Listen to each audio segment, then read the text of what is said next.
یہ وہ دور تھا جب اللہ تعالیٰ نے اپنے نبی حضرت سلیمان کو ایسی سلطنت عطا فرمائی تھی جو نہ پہلے کسی کو ملی اور نہ بعد میں کسی کو ملے گی۔ ان کے پاس انسانوں کے لشکر تھے، جنات ان کے تابع تھے، پرندے ان کے حکم کے پابند تھے، حتیٰ کہ ہوا بھی ان کے اشارے پر چلتی تھی۔ حضرت سلیمان علیہ السلام کی ایک خاص عادت تھی کہ وہ اپنے لشکروں کا باقاعدہ معائنہ کرتے تھے۔ ایک دن انہوں نے پرندوں کا جائزہ لیا تو فرمایا، مجھے ہدہد نظر کیوں نہیں آ رہا؟ کیا وہ غائب ہے؟ اگر اس نے واضح عذر پیش نہ کیا تو میں اسے سخت سزا دوں گا۔ یہ اعلان ایک بادشاہ کا بھی تھا اور ایک نبی کا بھی۔ نظم و ضبط ضروری تھا۔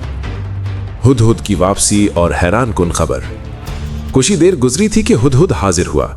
اس نے ادب سے عرض کیا، اے اللہ کے نبی، میں ایسی خبر لایا ہوں جو آپ کے علم میں نہیں۔ میں سبا سے آیا ہوں۔ سبا یمن کے علاقے میں ایک عظیم اور خوشحال سلطنت تھی۔ ہدہد نے کہا، میں نے وہاں ایک عورت کو حکومت کرتے دیکھا، اسے ہر چیز دی گئی ہے اور اس کے پاس ایک عظیم تخت ہے۔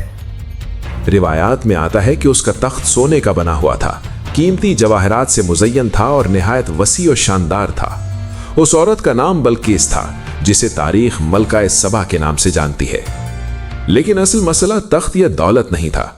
ہدہد نے آگے کہا، میں نے دیکھا کہ وہ اور اس کی قوم اللہ کو چھوڑ کر سورج کو سجدہ کرتے ہیں۔ شیطان نے ان کے اعمال انہیں خوبصورت بنا کر دکھائے اور انہیں سیدھے راستے سے روک دیا، اس لیے وہ ہدایت نہیں پاتے۔ پھر ہدہد نے اللہ کی توحید کا اعلان کیا۔ اللہ وہ ہے جو زمین و آسمان کی ہر چھپی ہوئی چیز کو جانتا ہے۔ یہ الفاظ ایک چھوٹے پرندے کی زبان سے نکلے، مگر ان میں ایمان کی روشنی تھی۔ حضرت سلیمان علیہ السلام گہرے غور میں پڑ گئے۔ یہ صرف ایک سیاسی خبر نہیں تھی، بلکہ عقیدے کا مسئلہ تھا، توحید اور شرک کا مسئلہ۔ آپ نے فرمایا، ہم دیکھیں گے کہ تو سچ کہتا ہے یا جھوٹ۔ پھر آپ نے خط لکھا۔ یہ خط مختصر تھا مگر عظیم پیغام رکھتا تھا۔ بسم اللہ الرحمن الرحیم، میرے مقابلے میں سرکشی نہ کرو اور مسلمان ہو کر میرے پاس آ جاؤ۔ یہ تاریخ کا پہلا شاہی خط تھا جس کا آغاز بسم اللہ الرحمن الرحیم سے ہوا۔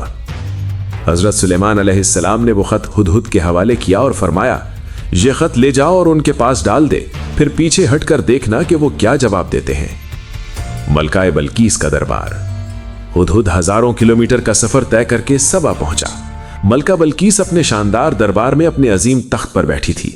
اچانک آسمان سے خط آ کر گرا۔ ملکہ حیران رہ گئی۔ اس نے خط کھولا، پڑھا اور اس کے چہرے کا رنگ بدل گیا۔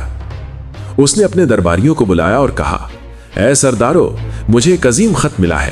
یہ سلیمان کی طرف سے ہے اور یہ بسم اللہ الرحمن الرحیم سے شروع ہوتا ہے۔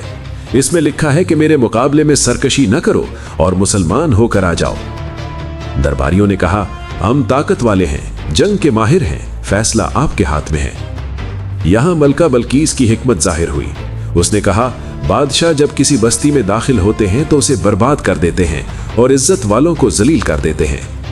وہ جنگ نہیں چاہتی تھیں، انہوں نے پہلے حالات جانچنے کا فیصلہ کیا۔ تحائف اور سلیمان کا جواب۔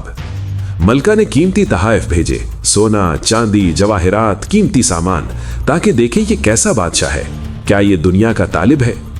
جب یہ تحائف جو حضرت سلیمان علیہ السلام کے پاس پہنچے تو آپ نے فرمایا، کیا تم مجھے مال سے مدد دینا چاہتے ہو؟ جو کچھ اللہ نے مجھے دیا ہے وہ اس سے بہتر ہے جو تمہیں دیا گیا ہے۔ پھر فرمایا، واپس جاؤ، ہم ان کے پاس ایسا لشکر لے کر آئیں گے جس کا وہ مقابلہ نہیں کر سکیں گے اور ہم انہیں وہاں سے ذلیل کر کے نکال دیں گے۔ یہ جواب سن کر سفیر کانپ اٹھے اور واپس چلے گئے۔ تخت بلقیس کا معجزہ۔ جب حضرت سلیمان کو معلوم ہوا کہ ملکہ خود آنے والی ہے تو آپ نے اپنے دربار میں فرمایا، تم میں سے کون ہے جو اس کا تخت اس کے آنے سے پہلے میرے پاس لے آئے؟ ایک طاقتور جن نے کہا، میں اسے آپ کے اٹھنے سے پہلے لے آؤں گا۔ لیکن ایک شخص جس کے پاس کتاب کا علم تھا اس نے کہا، میں اسے آپ کی پلک جھپکنے سے پہلے لے آؤں گا۔ اور پلک جھپکتے ہی وہ عظیم تخت حضرت سلیمان علیہ السلام کے سامنے موجود تھا۔ حضرت سلیمان نے فرمایا، یہ میرے رب کا فضل ہے تاکہ وہ آزمائے کہ میں شکر کرتا ہوں یا ناشکری۔ ملکہ بلقیس کا ایمان۔ جب ملکہ سبا پہنچی تو اس سے پوچھا گیا، کیا تیرا تخت ایسا ہی ہے؟ وہ حیران رہ گئی، بولی، یہ تو گویا وہی ہے۔ پھر اسے ایک شیشے کے محل میں داخل ہونے کو کہا گیا۔ فرش شفاف تھا اور نیچے پانی بہہ رہا تھا۔ ملکہ نے اسے پانی سمجھ کر اپنا لباس سمیٹا۔ حضرت سلیمان نے فرمایا، یہ شیشے کا محل ہے،